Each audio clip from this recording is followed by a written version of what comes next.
Welcome to the Monday workout. Today we're going to be doing an interesting movement. We're going to be doing a back rack lunge for load. For this one, we're going to be sticking to a reverse lunge. So a couple of interesting things with this one. I first want to start off by talking about how to keep yourself safe during the movement. We're going to be doing it for load today, so we're expecting to get fairly heavy. But the first thing I want you to think of in terms of staying safe is, since this movement is going to be asking you to have a greater foot distance, kind of like if you've never done it before, landing a split jerk, your foot position is going to end up pretty far behind you. So if you get stuck in the bottom of that rep, you're not going to be in a very safe position. First option that you have is going to be having a spotter on either side of your barbell to be able to help you out of that bottom position. But just as an example of where you're going to be in that bottom position right here, if you were to drop that barbell backwards like you would normally think you could, and you forget to move your ankle into a flat position right here, that barbell is going to crash that ankle. So that's just going to be a no-go today. It's going to be too unsafe.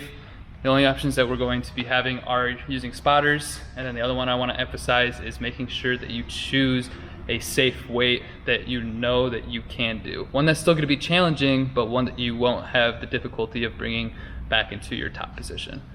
That aside, let's get into the movement itself. When you're performing it, we did during our strength cycle not too long ago emphasize a lot of things using our feet.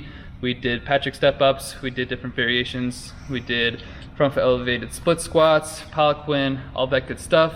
We talked about how to maintain an arch throughout our movement and how to perform different movements without that arch breaking and then end up ruining our form, our knee position, and falling into a position that gives us injury. So emphasize that today.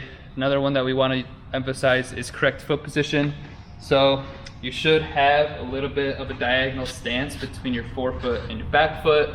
This is going to allow you to align that force of the barbell and the weight to evenly fall and distribute through your body as you go through the movement.